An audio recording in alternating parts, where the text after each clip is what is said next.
These rebels are changing the way we work.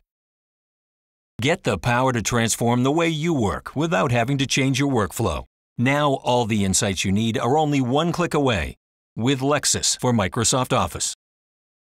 I'm going to talk about building the service-centered firm. My name is Matt Homann.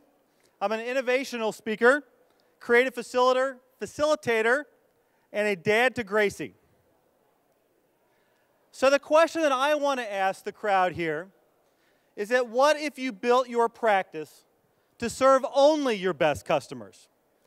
I'm not talking about serving good customers, serving so-so customers, and ultimately serving the bad customers too, but building and designing your entire practice around serving those best customers. Now, one of the things about best customers is they're not just the customers who pay you on time. Those of us who practice know that we had a lot of bad clients who paid the bills. But where they pay you is a start, but it's not all. And so I want to introduce you to Stacy. Stacy is your ideal customer. She's the one whose work challenges you. She's the one, of course, who pays her bills on time, but she's also the one who doesn't keep you up at night and doesn't make you afraid to answer the telephone call. In short, she's the one that you want to build your practice around. And for our purposes today, it doesn't really matter what she does. She could be an architect, a CEO of a Fortune 500 company, a small business owner, or even an entrepreneur. The bottom line about Stacy is she's not like the clients you've had before. She's changed, she's different, and I'm going to tell you why. Stacy makes her purchasing decisions based upon the service that she receives from the vendor she chooses. Whether it's her dry cleaners, her premium fast food place, a 4-star hotel, or her salon owner, she decides where she's going to spend her money based upon the service she gets best. Another thing about Stacy is that she's not afraid to share her experiences with others. She will go to the web and she will learn what other people think about a service provider, but she's also a contributor to that conversation. A challenge Stacy has, and a challenge we all do, is that she also lives in a world that she is overwhelmed by choice. We used to have a corner grocery store. Now we have a super Walmart. Have you ever tried to buy toothpaste at a super Walmart? There are 3,000 varieties of freaking toothpaste. It's impossible to choose. And with too much choice, our decisions are worse. She also is hyper-connected. Stacy is online all the time, much like we are. Don't think so? Who in this room has not touched your telephone in the last 45 seconds? And so what does this mean? We all find ourselves living in a world that's moving faster than it's ever moved. We're on the go. 1, 2, 3, 4. Our calendars when we're off work look busier than our calendars when we're at home. And so what does this mean? The real question is that when Stacy's moment of truth comes, when she's in a position where she's most likely to hire a lawyer, where does she go? And it doesn't matter if she's getting pulled over, she's about to sign a big contract, or her company has gotten served by a Fortune 500 company for an intellectual property dispute.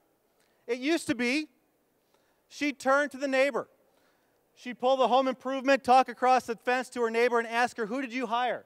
Or she'd go to the yellow pages and look for the biggest, shiniest ad with the coolest graphics, most likely a scale of justice. Times have changed for Stacy.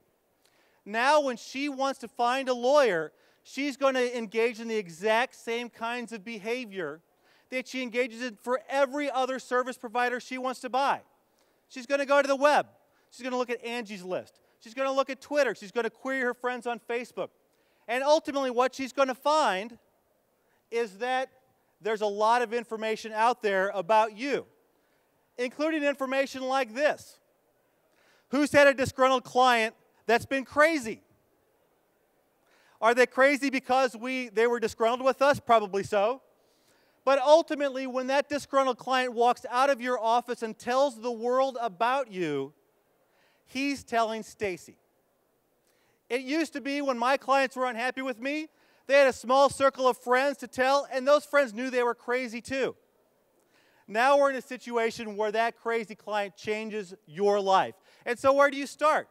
Well, when you want to build your firm to serve your best clients best, fire your terrible ones. The best decision you can make is identifying your worst clients and getting rid of them. They're the ones who keep you up at night. They're the ones who scare you to touch their file. And frankly, if they're your worst clients, they're not getting your best work anyway, and they don't deserve it. Another thing to do when you want to build your business around serving Stacy better is talk to the people who are already doing it well. Who are the people in Stacy's world that are serving her and that are getting her money and that she's paying a premium for? Give Stacy a report card. Come up with 4, 5, or 6 client commitments that you will never waver from. Returning a telephone call within 24 hours. Speaking in legally free documents. Make sure that you make those commitments and that ultimately you share them with her and have her grade them to you. And also know that Stacy has less attention to pay today than she ever did. How many of us have 5 minutes of silence at any one point in the day to concentrate on a letter our attorney sent us? It's different. You don't have the attention you once did. So what does that mean? When you're communicating with Stacy and those of her ilk, give her the information that matters, no matter what format she's going to consume it in. Give it to her in small chunks. 1, 2, 3 bullet points. Look where you are now. Look at the information you get and realize that she doesn't have the attention to pay she once did, and she's not going to pay attention to you.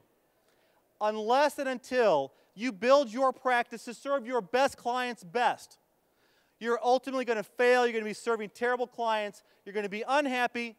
And ultimately, you're not going to find people like Stacy who will do you a favor and tell every single one of their friends that you're their favorite lawyer as well.